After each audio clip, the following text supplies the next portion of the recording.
Hi అండి, welcome to STV. రెండున ఇందిరమ్మ ఇండ్ల గృహప్రవేశం 33 జిల్లాల్లో మండలానికి ఒకటి చొప్పున ఓపెనింగ్ చేయాలని చెప్పేసి ప్రభుత్వ నిర్ణయం. ఇక్కడ చూసుకున్నట్లయితే ఎవరైతే L2 లబ్ధిదారులు ఉన్నారో చాలా రోజుల నుంచి అయితే ఈ డబుల్ బెడ్రూమ్ల కోసం అయితే వెయిట్ చేస్తున్నారు. అలాగే స్థలంతో కూడా 5 లక్షల రూపాయలు ఇస్తారేమో అని చెప్పేసి చాలా రోజు నుంచి ఎదురు చూస్తున్నారు.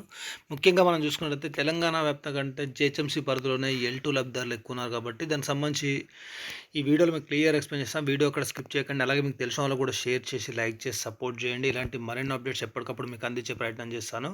ఇక్కడ చూసుకున్నట్లయితే 33 జిల్లాల్లో మండలానికి ఒకటి చొప్పున ఓపెనింగ్ చేయాలని చెప్పేసి ప్రభుత్వం నిర్ణయం. రాష్ట్ర వ్యాప్తంగా ఇప్పటికే 200 ఇండ్లకు స్లాబ్ పూర్తి. ఈ నెలాఖరు కల్లా 1000 ఇండ్లు పూర్తవుతాయి అంటున్న ఆఫీసర్లు. జిహెచ్ఎంసీ పరిధిలో G+3 మోడల్ ఇండ్లు 15 చోట్ల స్థలాలు గుర్తింపు, ఎకరాకు 300 చొప్పున ఇళ్ల నిర్మాణం. ఇక్కడ చూసుకోండి, ఆల్రెడీ నేను ఇది అందుకే చెప్తున్నాను, వీడియో మీకు క్లియర్గా అర్థం కావాలని చెప్పి ఎక్కడ స్కిప్ చేయకమని చెప్తున్నాను.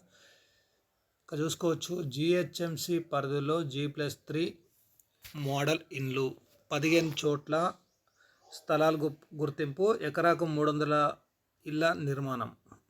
అంటే ఎకరాకు 300 ఇల్లు అంటే G+3 కాబట్టి 900 ఇండ్లు, అంటే ఒక ఎకరా స్థలంలో 900 ఇండ్లు ఒక అపార్ట్మెంట్ టైప్, అంటే ఏదైతే డబుల్ బెడ్రూమ్ నిర్మించారో అలా అన్నమాట. ఇవి ఎక్కడ ఏంటి అనేది వీడియో చూసే పూర్తిగా అర్థమవుతుంది మీకు. వివరాలకు వెళ్ళిపోయిన రాష్ట్ర 6వ దినోత్సవం సందర్భంగా వచ్చే నెల 2న ఇందిరమ్మ ఇళ్ల లబ్ధిదారులతో గృహప్రవేశం చేయించేందుకు అధికారులు ఏర్పాటు చేస్తున్నారు. 33 జిల్లాల్లో మండలం కనీసం ఒక ఇంట్లో గృహప్రవేశం చేయించాలని భావిస్తున్నారు. స్లాబ్ పూర్తయిన ఇండ్లను గుర్తించి ప్లాస్టరింగ్తో పాటు ఇంటీరియర్ పనులు స్పీడప్ చేసేలా జిల్లా ప్రాజెక్ట్ డైరెక్టర్లు, ఉన్నతాధికారులు దిశానిర్దేశం చేస్తున్నారు. మొదటి విడత కింద మంజూరు చేసిన ఇళ్లలో 20,000 ఇండ్లు నిర్మాణం ప్రారంభం కాగా ఇందులో 5,200 ఇళ్లు బేస్మెంట్ వర్క్ పూర్తయ్యాయి. 3,000 ఇండ్లు గోడలు పూర్తయ్యాయి. స్లాబ్కు రెడీ అవుతుండగా మరో 200 ఇండ్లకు స్లాబ్ దాకా పూర్తయి ప్లాస్టరింగ్ పనులు జరుగుతున్నాయి. ఈ నెలాఖరు వరకు 1000 స్లాబ్ పూర్తవుతున్న హౌసింగ్ కార్పొరేషన్ ఉన్నతాధికారులు చెప్తున్నారు. బేస్మెంట్ గోడలు పూర్తి చేసుకున్న లబ్ధిదారులకు బ్యాంక్ ఖాతాలకు ప్రతి సోమవారం నగదు బదిలీ చేస్తున్నారు. ఇప్పటివరకు 53.64 కోట్లను ప్రభుత్వం లబ్ధిదారుల ఖాతాలో వేసింది. ఇక్కడ చూసుకుంటే జిహెచ్ఎంసీలో టవర్లు, ఇక్కడ చూసుకున్నట్లయితే రాష్ట్ర వ్యాప్తంగా జిహెచ్ఎంసీలోతో పాటు అన్ని పట్టణ ప్రాంతాల్లో సొంత జాగా ఇండ్లు లేని పబ్లిక్ లక్షల్లో ఉన్నారు. ముఖ్యంగా జిహెచ్ఎంసీ పరిధిలో ఇందిరమ్మ ఇండ్ల కోసం మొత్తం 10,66,950 మంది అప్లై చేసుకోగా ఇందులో సొంత జాగా ఉన్నవారు 18,000 మంది మాత్రమే ఉన్నట్లు అధికారుల సర్వేలు తెలిసింది. ఇలాంటి వారి కోసం భూముల్లో G+3 4లతో ఇందిరమ్మ ఇల్లు నిర్మించాలని చెప్పేసి ప్రభుత్వం నిర్ణయించింది. ఆల్రెడీ దీనికి సంబంధించి నిన్ననే చెప్పాను, జిహెచ్ఎంసీలో ఎవరైతే ఉన్నారో దాదాపు ఈ స్థలం లేని నిరుపేదలు, ఈ డబుల్ బెడ్రూమ్ కోసం వెయిట్ చేసేవాళ్ళు, వాళ్ళ గురించి ఆల్రెడీ నిన్న కూడా ఒక వీడియో చేశాను నేను.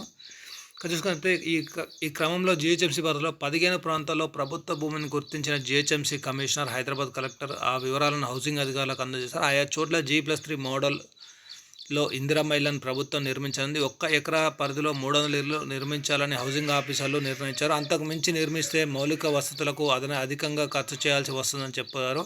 దీంతో పాటు అన్ని జిల్లా కేంద్రాలు, పట్టణాల్లో ఖాళీగా ఉన్న ప్రభుత్వ భూములు వివరాలు పంపాలని కలెక్టర్లకు హౌసింగ్ ఉన్నతాధికారులు ఇప్పటికే లేఖ రాశారు. ఇక్కడ చూసుకుంటే G+3 ఆల్రెడీ ఎందుకు ప్లాన్ చేస్తున్నారు అంటే, ఆల్రెడీ మనం చూసుకోవచ్చు, G+9 పద్ధతిలో డబుల్ బెడ్రూమ్ నిర్మించారు. ఇప్పటి వరకు కూడా గత ప్రభుత్వం పంపిణీ చేసిన డబుల్ బెడ్రూమ్లో కూడా వసతులు కల్పించలేదు. కాంట్రాక్టర్ కావచ్చు, అలాగే అధికారులు కావచ్చు. ఎందుకంటే G+9 అంటే 9 ఫ్లోర్ల వరకు లిఫ్ట్ కావాలి, అలాగే వాటర్ కావాలి, ఇట్లా ప్రతిదీ అధిక ఖర్చుతో కూడుకున్నది. అలాగే బెనిఫిషియల్కి ఇచ్చినా కూడా మళ్ళీ మెయింటెనెన్స్ ప్రాబ్లం కూడా ఉంటుంది. కాబట్టి G+3 అయితే ఏంటంటే నడుచుకుంటూ వెళ్ళొచ్చు, కిందికి రావచ్చు, అన్ని విధాలుగా కంఫర్టబుల్ ఉంటుందని చెప్పేసి G+3 అయితే నిర్మించాలని చెప్పేసి మనం గతం నుంచే చెప్తున్నాం. ఇలాంటి ఆలోచన ప్రభుత్వం చేస్తుంది అని చెప్పేసి.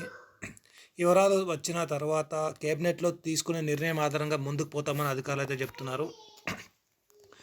రెండో దశలో ఇల్లు పనులు స్టార్ట్. ఇక్కడ చూసుకున్నట్లయితే మొత్తంకి ఈ ఇందిరమ్మ ఇండ్లు ఏవైతే ఉన్నాయో ఇప్పుడు మనం ఇక్కడ చూసుకోవచ్చు, జిహెచ్ఎంసీలో టవర్లు కట్టనున్న ప్రాంతాలు నియోజకవర్గాలు.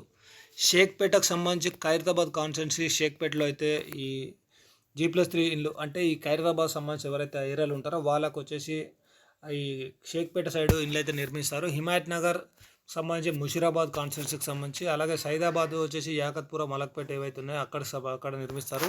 ఇక్కడ ఆసిఫ్ నగర్, కార్వాన్, గోషామహల్, నాంపల్లి, అలాగే మారేడుపల్లి చూసుకున్నట్లయితే సికింద్రాబాద్, తిరుమలగిరి వచ్చేసి మన కంటోన్మెంట్ ఏరియా వస్తుంది కాబట్టి కంటోన్మెంట్లో కట్టారు.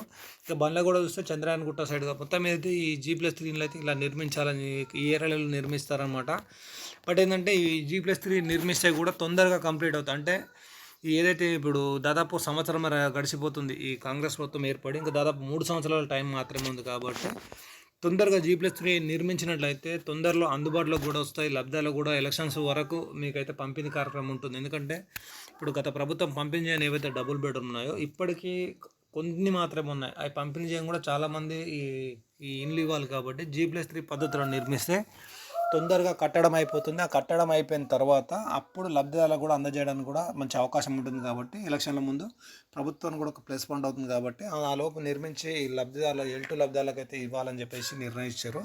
అలాగే ఇంకొకటి మేము చూసుకుంటే ఎవరైతే L2లో ఉన్నారో మీకు స్టాటస్ L2 చూపెట్టిందంటే 100కు 100% మీ నేమ్ అయితే లీస్ట్లో వస్తుంది. మీరు టెన్షన్ పడవసరం లేదు. చాలామంది కామెంట్ అయితే చేస్తున్నారు కాబట్టి చెప్తున్నా. నా దగ్గర ఉన్న లీస్ట్ల ప్రకారం నేను సర్వే చేసిన ప్రకారం నాకున్న ఈ అధికారుల నుంచి వచ్చిన సమాచారం ప్రకారం L2లో ఎవరికైతే స్టార్టప్ చూపెడుతుందో ఇందిరమ్మ అప్లికేషన్స్ ఏదైతే వెబ్సైట్లో వాళ్ళకైతే లిస్ట్లో నేమ్ అయితే ఉంటుందండి. Thank you for watching STV.